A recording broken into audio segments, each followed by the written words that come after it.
Welcome to my educational channel. నేటి విద్యా ఉద్యోగ సమాచారానికి స్వాగతం. ఈరోజు ఆయా దినపత్రికలలో వచ్చినటువంటి ప్రధానమైన వార్తా కథనాలను పోటీ పరీక్షల కోణంలో విశ్లేషిద్దాం. మొట్టమొదట మీకు కనిపించే వార్త, ముఖ్యమైన వార్త హౌతీలు. రోజు పేపర్లో వస్తుంది. ఎర్ర సముద్రం గుండా అనేక వాణిజ్య నౌకలు ప్రయాణిస్తాయి. ఈ మార్గం చాలా కీలకమైనది, రవాణా మార్గం, ముఖ్యంగా ట్రేడ్ అండ్ బిజినెస్కి సంబంధించి.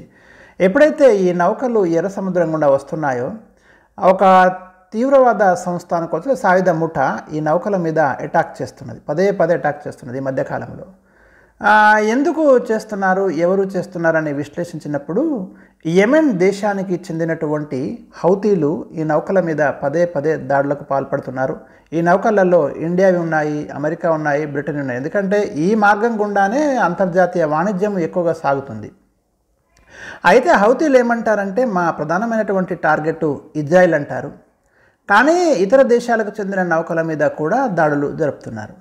ఇప్పుడు అమెరికా, బ్రిటన్ ఏం చేశాయి, డైరెక్ట్గా వీరి మీద అటాక్ స్టార్ట్ చేశాయి నిన్న. మరి ఈ హౌతీల యొక్క లక్ష్యం ఎవరింతకు, హౌతీలు ఎందుకు ఈ ముఠా ఏర్పడింది అనేది మనం ఈ కథనంలో ఒకసారి చూద్దాం. పోటీ పరీక్షలలో ప్రశ్నలు వస్తాయి. రైట్, ఇక్కడ చూడండి. ఇజ్రాయెలే లక్ష్యంగా ఎర్ర సముద్రంలో నౌకలపై దాడులు అంటున్నారు. అంతర్జాతీయ సరుకు రవాణాపై తీవ్ర ప్రభావం. హమాస్కి సపోర్ట్గా హౌతీల అరాచకం. వీళ్ళు ఎవరికి సపోర్ట్ చేస్తున్నారంటే హమాస్కి సపోర్ట్ చేస్తున్నారు. హమాస్కి ఇజ్రాయెల్కి ఒక పోరు జరుగుతుంది. హమాస్ ఏ దేశానికి అంటే ఏ ప్రాంతానికి, పాలస్తీనా ప్రాంతానికి చెందినటువంటి ఒక సాయుధ ముఠ హమాసు. వారికి ప్రత్యేక కంట్రీ కోసము, అస్తిత్వం కోసము అక్కడ ఒక పోరాటం అయితే జరుగుతుంది హమాస్కి, ఇజ్రాయెల్కి. సో వారికి హౌతీలు సపోర్ట్ అని చెప్తున్నారు. ఇంతకీ హౌతీలు నేపథ్యం చూద్దాం. హౌతీలు యెమెన్కి చెందిన సాయుధ ముఠ. ఇక్కడ చూడండి, యెమెన్ దేశానికి చెందినటువంటి ఒక ఆయుధాలతో కలిగి ఉన్నటువంటి ఒక ముఠ. ఎందుకోసం వీరు ఏర్పడ్డారంటే ఒక లైన్ మనకి ఇక్కడ దొరుకుతుంది. 1990స్లో ఆ దేశాన్ని పాలిస్తున్న అధ్యక్షుడు అలీ అబ్దుల్లా సలే, అతని యొక్క కరప్షన్, అవినీతిని ఎదిరించడానికి వీరు పుట్టుకొచ్చారు హౌతీలు. అక్కడ ఉన్నటువంటి షియా ముస్లిం మైనారిటీల్లో జైదీలు అనే ఉపతెగకు ఈ హౌతీలు చెందినవారు. ఎవరు వీరి ఉద్యమ వ్యవస్థాపక నేత అంటే హుసేన్ అల్ హౌతీ. అందుకే హౌతీలు అంటున్నాం. ఇతను స్థాపిస్తాడు ఈ సంస్థను. ఈ ముఠాను మొదట ఏమన్నారంటే అన్సార్ అల్లా అన్నారు, దేవ పక్షపాతులుగా పిలిచేవారు. సరే, వీరిని అణచివేసేందుకు మరి ఆనాటి అప్పుడు దేశాధ్యక్షుడు, తర్వాత మీకు సౌదీ అరేబియా సహాయం తీసుకొని చాలా విఫలయత్నం చేస్తాడు. యెమెన్ ప్రభుత్వంపై 2014 నుంచి వీళ్ళు తీవ్ర స్థాయిలో పోరాడుతున్నారు. ఫలితంగా 10 ఏళ్ళుగా మరి ఆ దేశం అయితే ఒక ఇంటర్నల్ డిస్టర్బెన్స్తో, అంతర్యుద్ధంతో అట్టుడికిపోతుంది. అటు సౌదీ అరేబియా, ఇటు యుఏఈ, ఇతర అరబ్ దేశాలన్నీ యెమెన్ ప్రభుత్వానికి సపోర్టుగా ఉన్నప్పటికీ హౌతీలు మాత్రము ఎదిరించి నిలుస్తున్నారు. యెమెన్కి, యెమెన్ కంట్రీకి, యెమెన్ ప్రభుత్వానికి, ఇక్కడ హౌతీలకు, ఈ ఇద్దరికి ఒక అంతర్యుద్ధం నడుస్తుంది. అటు యెమెన్ దేశానికి సౌదీ అరేబియా సపోర్ట్ చేస్తుంది, యునైటెడ్ అరబ్ ఎమిరేట్స్ సపోర్ట్ చేస్తున్నారు. అయినప్పటికీ కూడా హౌతీలు వారిని ఎదిరించి నిలవడం అనేది మనం ఇక్కడ గమనించాలి. దాదాపు ఈ పోరాటంలో ఇప్పటికే 3.5 లక్షల మంది బలైనట్టు అంచనా. అల్లర్లకు తాళలేక 1,00,00,000 మందికి పైగా పొట్టచేత పట్టుకొని యెమెన్ నుంచి వలసబాట పట్టారని మనకు ఐక్యరాజ్యసమితి చెప్తుంది.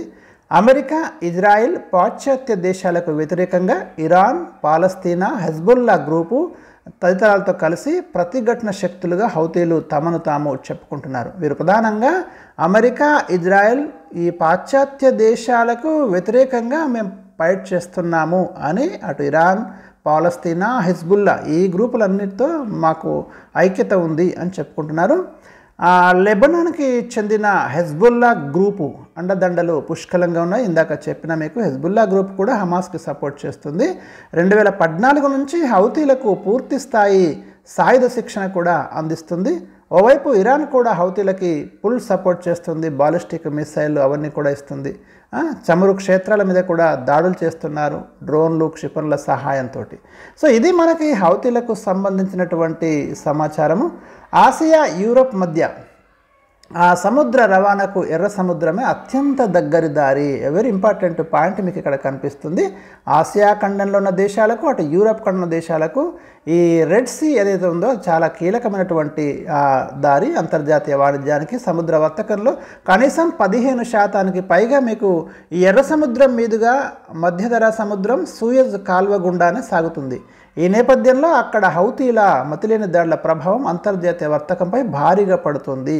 అన్ని దేశాలు దాదాపు మరి వీరి దాడులతోటి చాలా ప్రభావితం అవుతున్నాయి. కాబట్టి ఇప్పుడు అమెరికా, బ్రిటన్ హౌతీలను ఎదుర్కోవడానికి సంయుక్తంగా రంగంలోకి దిగడం అనేది జరిగింది.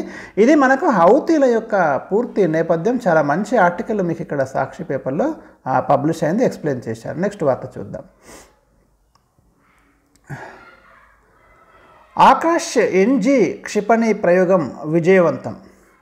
దేశ సైనిక సంపత్తిని బలోపేతం చేసే కొత్త తరం ఆకాష్ ఎన్జీ క్షిపణి ప్రయోగ పరీక్ష విజయవంతమైనట్లు రక్షణ శాఖ తెలిపింది. వెరీ ఇంపార్టెంట్ అండి ఇది, సైన్స్ అండ్ టెక్నాలజీ. అండ్ మీరు భారతదేశం యొక్క డిఫెన్స్ సిస్టమ్ విషయానికి వచ్చేసరికి మిస్సైల్స్ గురించి, లేటెస్ట్ మిస్సైల్స్ ఏమైనా మనం టెస్ట్ చేస్తున్నామా అనే కోణంలో మీరు చూడాలి. నిన్న అంటే మనకి జనవరి 12న ఒక అడ్వాన్స్డ్ మిస్సైల్ని మనం టెస్ట్ చేసినాము.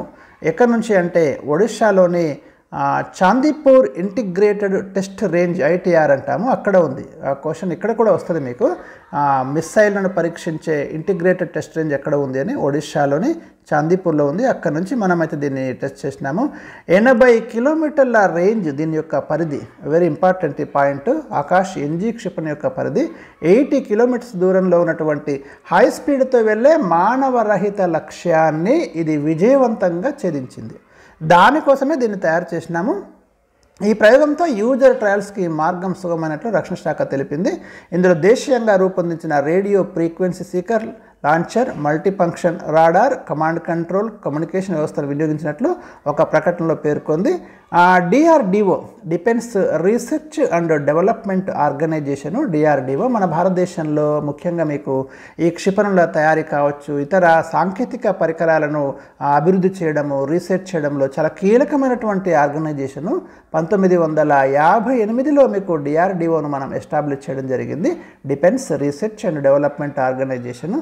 అదేవిధంగా భారత వైమానిక దళం, భారత dynamics limited, Bharat electronics limited, bell అంటాము, వీరంతా కూడా ఈ ప్రయోగాన్ని మరి అక్కడ చూడడం జరిగింది. ఆకాష్ ఎన్జీ ప్రయోగాన్ని విజయవంతంగా పూర్తి చేసిన DRDO, వైమానిక దళం తదితర విభాగాలను రక్షణ శాఖ మంత్రి రాజ్నాథ్ సింగ్ ప్రశంసించారు. సో ఇదండి ఆకాష్ ఎన్జీ క్షిపణి. 80 కిలోమీటర్ల పరిధి గల ఆ క్షిపణిని మనం టార్గెట్ చేసి దాన్ని అయితే విజయవంతంగా పరీక్షించినాం. నెక్స్ట్ న్యూస్, వేలానికి తొలి పోస్టల్ స్టాంప్ అని ఇక్కడ మీకు కనబడుతుంది. మీరందరూ పోస్టల్ డిపార్ట్మెంట్ గురించి చదువుకునేటప్పుడు ప్రపంచంలో మొట్టమొదటి పోస్టల్ స్టాంపు ఏది అనే ప్రశ్న చదివి ఉంటారు. పెన్నీ బ్లాక్ అని కూడా మీరు చదివి ఉంటారు. సో అలాంటి మొట్టమొదటి ఈ పోస్టల్ స్టాంపును ఇప్పుడు వేలం వేయబోతున్నారు. ఎప్పటిది ఇది? 1850 మే 2వ తేదీ నాటి తేదీ ఉన్న ఈ నల్ల రంగు స్టాంపును పెన్నీ బ్లాక్ స్టాంప్ అని పిలుస్తున్నారు. ఇదే ప్రపంచంలో మొట్టమొదటి స్టాంపు, పోస్టల్ స్టాంపు. ఎవరంటే అప్పుడు బెడ్లింగ్టన్ పట్టణానికి చెందిన విలియం బ్లెంకిన్ స్లోప్ అనే వ్యక్తికి అక్కడికి 300 మైళ్ళ దూరంలోని లండన్ నుంచి పంపిన లెటర్పై దీన్ని అంటించారు. ఇట్లా స్టాంపులు అంటించడం అనేది ఫస్ట్ టైం అన్నట్టు. ఇప్పుడు ఇది వేలం వేస్తే దాదాపు ఒక 20 కోట్ల రూపాయలు వస్తుంది అని అంచనా వేస్తున్నారు. మీరు ఊహించండి, 180 ఏళ్ల నాటి ఒక పోస్టల్ స్టాంపు ఇవాళ వేలానికి వచ్చింది. ఈ వేలం వేసే సంస్థ ఏది అంటే ప్రఖ్యాత వేలం సంస్థ సోత్బీ. ఈ సంస్థ ఫిబ్రవరిలో దీన్ని వేలం వేయడానికైతే మరి అవకాశం ఉంది. ప్రపంచ సమాచార వ్యవస్థలోనే విప్లవాత్మకమైన మార్పులకు శ్రీకారం చుట్టిన ఈ పోస్టల్ స్టాంపు వేలానికి రావడం ఎంత ఎగ్జైటింగ్గా ఉంది అని చెప్తున్నారు. సో ఇది మీకు ప్రపంచంలో మొట్టమొదటి పోస్టల్ స్టాంపు యొక్క కథ అండి. చాలా ఆసక్తికరమైన విషయం ఇది. అదేవిధంగా పోటీ పరీక్షల కోణంలో ఇంపార్టెంట్ కూడా, ఎందుకంటే ఇది వార్తల్లోకి వచ్చింది కాబట్టి రేపు ఏదైనా కాంపిటేటివ్ ఎగ్జామ్లో మీకు అడుగుతాడు ప్రపంచంలో మొట్టమొదటి పోస్టల్ స్టాంప్ ఏది అని. అది మీరు గుర్తుంచుకోండి. సేమ్ న్యూస్ ఇక్కడ కూడా ఉంది కాబట్టి మళ్ళీ రిపీట్ అవసరం లేదు. ఇక్కడ మనకు కర్ణాటకలో నిరుద్యోగులకు భృతి అని ఒక వార్త మనకు కనిపిస్తుంది. డిగ్రీ చేసిన వాళ్ళకి నెలకి 3000, డిప్లొమా చేసిన వాళ్ళకి నెలకి 1500 యువ నిధి స్కీమ్ కింద ఇస్తున్నారు. పోటీ పరీక్షలలో అడగొచ్చు కూడా, ఇటీవల ఏ రాష్ట్రము యువ నిధి కింద ఆ నిరుద్యోగ భృతిని ప్రకటించింది అనే ప్రశ్న వస్తే, ఎందుకంటే కర్ణాటక మనకు పొరుగు రాష్ట్రం కూడా, అటు ఆంధ్రప్రదేశ్ కావచ్చు, ఇటు తెలంగాణ కావచ్చు, దగ్గర రాష్ట్రం కాబట్టి ఆ రెండు ప్రాంతాల వాళ్ళు కూడా సమీపంలో ఏవైనా స్టేట్స్ కొత్త స్కీమ్స్ ఇంప్లిమెంట్ చేస్తే సేమ్ టైం ఈ స్టేట్స్ కూడా ఏవైనా స్టార్ట్ చేస్తే చదవాలి. ఎన్నికల్లో హామీ ఇచ్చిన 5 గ్యారెంటీలు, అక్కడ కూడా 5 గ్యారెంటీలు ఉన్నాయి. యువనిధి స్కీమ్ని కర్ణాటక ప్రభుత్వం ప్రారంభించింది. ఈ స్కీమ్ కింద డిగ్రీ డిప్లొమా చేసిన నిరుద్యోగులకైతే మరి స్టైఫండ్ ఇస్తున్నారు. డిగ్రీ చేసిన వాళ్ళకి నెలకి 3000, డిప్లొమా చేసిన వాళ్ళకి 1500. ఈ స్కీమ్ని మరి శుక్రవారం అంటే నిన్న 12 తారీఖు జనవరి 12న శివమొగ్గ ఎక్కడ స్టార్ట్ చేస్తున్నాడు, శివమొగ్గలో సీఎం సిద్ధరామయ్య ప్రారంభించారు. అక్కడ కాంగ్రెస్ ప్రభుత్వం ఉంది. సిద్ధరామయ్య ఈ స్కీమ్ని అయితే మనకి స్టార్ట్ చేయడం జరిగింది. ఈ పథకం అమలు కోసం ప్రభుత్వం 250 కోట్లు ఈ ఆర్థిక సంవత్సరానికైతే కేటాయించింది. సో ఎట్లా ఇస్తున్నారంటే వీరు ఇక్కడ ఒకసారి మనం క్రైటీరియా గమనిస్తే 2022-23 అకాడమిక్ ఇయర్లో పాస్ అయి జాబ్ దొరకని వాళ్ళు ఈ పథకానికి అర్హులు. వీళ్లకు 2 ఏళ్ల పాటు స్టైఫండ్ ఇస్తారు. ఈ పీరియడ్లో జాబ్ వస్తే స్టైఫండ్ ఆపేస్తారు. పై చదువులు చదువుకుంటున్న వాళ్ళు ఈ పథకానికి అర్హులు కాదు. కాగా ఎన్నికల్లో చెప్పిన మేరకు 5 గ్యారెంటీలను ప్రారంభించామని సీఎం సిద్ధరామయ్య అన్నారు. తాము ఇప్పటికే ప్రారంభించిన శక్తి, అన్నభాగ్య, గృహలక్ష్మి, గృహజ్యోతి గ్యారెంటీల కింద 1.5 కోట్ల కుటుంబాలు లబ్ధి పొందుతున్నాయని వెల్లడించారు. ఒక్కో కుటుంబానికి నెలకు 5,000 నుంచి 6,000 వరకు లబ్ధి చేకూరుతుందని సీఎం సిద్ధరామయ్య పేర్కొన్నారు. ఇది మీకు కర్ణాటకలో ఒక స్కీమ్ యువనిధి స్టార్ట్ అయిపోయింది. సో అది ఇంపార్టెంట్ మనకి. నెక్స్ట్ వన్, నేటి యువత 21వ శతాబ్దపు అదృష్టతరం. వారంతా ఎన్నికల ప్రక్రియలో చురుగ్గా పాల్గొనాలి, వంశపారంపర్య రాజకీయాలకు అడ్డుకట్ట వేయాలి. నాసిక్లో పర్యటనలో ప్రధాని మోదీ. రైట్, ఇక్కడ ఇంపార్టెంట్ పాయింట్ ఏముంది అంటే ప్రధానమంత్రి మోదీ నిన్న నాసిక్కి వెళ్ళారు, మహారాష్ట్రలోని. అక్కడ మాట్లాడినటువంటి స్పీచ్ ఒకటి మనకు హెడ్డింగ్గా ఉంది ఇక్కడ. అక్కడ అటెండ్ అయిన కార్యక్రమం చూద్దాము. మహారాష్ట్రలోని నాసిక్లో శుక్రవారం అంటే జనవరి 12 జాతీయ యువజన దినోత్సవం రోజున 27వ జాతీయ యువజనోత్సవాలను ప్రారంభించిన అనంతరం మోదీ ప్రసంగించారు. సో ఇక్కడ ఇంపార్టెంట్ ఫెస్ట్ అయితే జరుగుతుంది, ఆ యూత్ ఫెస్ట్ అంటాము. ఇది 27వ జాతీయ యువజనోత్సవాలు ఎక్కడ జరిగాయి రీసెంట్గా అంటాడు, నాసిక్లో జరుగుతున్నాయి. నాసిక్ ఎక్కడుంది? మహారాష్ట్రలో ఉంది. మీకు నాసిక్లోనే చాలా శాతవాహనుల శాసనాలు చాలా లభిస్తాయి. సో వెరీ ఇంపార్టెంట్ ప్లేస్ అది. సార్ ఇంకొక ఇంపార్టెంట్ న్యూస్ ఇక్కడ ఏముంది అంటే మనకి నిన్న మనం డిస్కస్ చేసినాం ఆల్రెడీ. దేశంలో అతి పొడవైన సముద్రపు వంతెన ప్రారంభిస్తున్నాడని నిన్న ఆల్రెడీ ప్రారంభించారు జనవరి 12న. వాణిజ్య రాజధాని ముంబైలో నిర్మించిన దేశంలో అత్యంత పొడవైన సముద్రపు వంతెన ముంబై ట్రాన్స్ హార్బర్ లింక్. పేరు గుర్తుంచుకోండి, చాలా ఇంపార్టెంట్. ఇది దేశంలోని అత్యంత పొడవైన సముద్రపు వంతెన ముంబై ట్రాన్స్ హార్బర్ లింక్ MTHLను ప్రధాని మోదీ శుక్రవారం ప్రారంభించారు.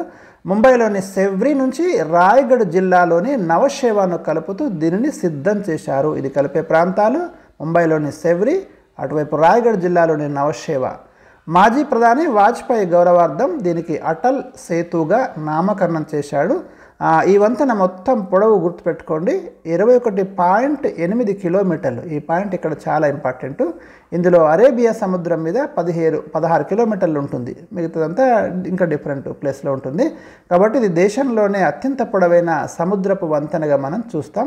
సో ఇది మనకు దీనికి సంబంధించినటువంటి వార్త. నెక్స్ట్, CEC నియామకాల చట్టంపై స్టేకు సుప్రీం నిరాకరణ అనే వార్త ఒకటి మీకు కనిపిస్తుంది. రీసెంట్గా కేంద్ర ప్రభుత్వం ఏం చేసింది అంటే మనకు చీఫ్ ఎలక్షన్ కమిషనర్, ఇది భారత రాజ్యాంగంలోని ఒక రాజ్యాంగబద్ధ సంస్థ, election commission of India ECI అంటాం. ఇది 3 సభ్య కమిషన్. ఒక చీఫ్ ఎలక్షన్ కమిషనర్, 2 సభ్యులు ఉంటారు, 3 ఉంటారు మొత్తం. అయితే వీరి యొక్క నియామకం విషయంలో రీసెంట్గా కేంద్రం ఒక చట్టాన్ని తీసుకొచ్చింది. గతంలో వీరి నియామకము ప్రభుత్వ సిఫార్సు మేరకు రాష్ట్రపతి జరిపేవారు. ఇప్పుడు ఒక ఎంపిక కమిటీని వేసి వారి ద్వారా నియామకం చేస్తామని ఒక చట్టాన్ని తీసుకురావడం జరిగింది. దాన్ని అపోజ్ చేస్తూ కొంతమంది సుప్రీంకోర్టులో మరి ఒక కేసును ఫైల్ చేయడం జరిగింది. ఇది స్టే ఇవ్వండి, ఎందుకు అంటే ఇలా గనక ఎంపిక కమిటీ ద్వారా గవర్నమెంట్ ఎంపిక కమిటీ ద్వారా వీరు నియమిస్తే వీరు గవర్నమెంట్ కంట్రోల్లో ఉంటారు. మరి అట్లాంటప్పుడు ఎన్నికలు అనేవి పారదర్శకంగా ఎలక్షన్ కమిషన్ ఆఫ్ ఇండియా ఎలా నిర్వహించగలుగుతుంది? అధికారంలో ఉన్న వారికి సపోర్ట్ చేసే అవకాశాలు ఉండే ప్రమాదం లేకపోలేదు. కాబట్టి ఈ విషయంలో మీరు స్టే ఇవ్వండి అంటే సుప్రీంకోర్టు స్టేకు నిరాకరించింది. ఎందుకంటే కేంద్ర ప్రభుత్వం యొక్క అదే అంటే వాళ్ళ యొక్క గైడ్లైన్స్ ఏమున్నాయో ముందు మేము వినాలి. అవి విన్న తర్వాతనే మేము ఈ కేసు విషయంలో నిర్ణయం తీసుకుంటాము అని వారికి కేంద్రానికి ఒక నోటీసులు అయితే జారీ చేసింది.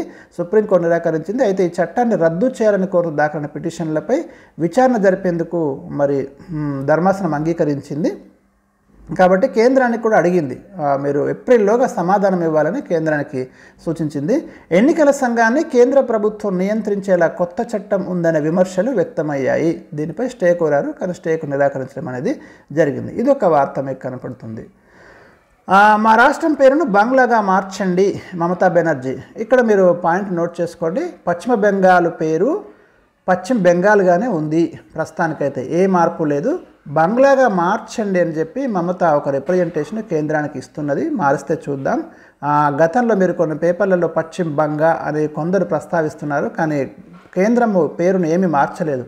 2011లో వాళ్ళు అడిగారు పశ్చిమ బంగాగా మార్చండి అని, కానీ కేంద్రము నిర్ణయం తీసుకోలేదు ఆ విషయంలో. కాబట్టి ఇప్పుడైతే వెస్ట్ బెంగాల్ అనే పిలుస్తున్నాము. వీరేమంటున్నారంటే బంగ్లాగా మార్చండి అంటున్నారు. ఎందుకు అంటే వాళ్ళు చూపే రీజను, సమావేశాలు జరిగినప్పుడు వెస్ట్ బెంగాల్ అంటే మేము ఎక్కడో ఉంటాము, లాస్ట్కి వస్తుంది మా పేరు, ముందు రావాలంటే మాకు బీతో స్టార్ట్ కావాలని ఒక రీజన్ చెప్తున్నారు. సరే, ఇది కేంద్రం ఈ విషయంలో ఏ నిర్ణయం తీసుకుంటుంది చూద్దాం. ప్రజెంట్ అయితే ఇది వెస్ట్ బెంగాల్.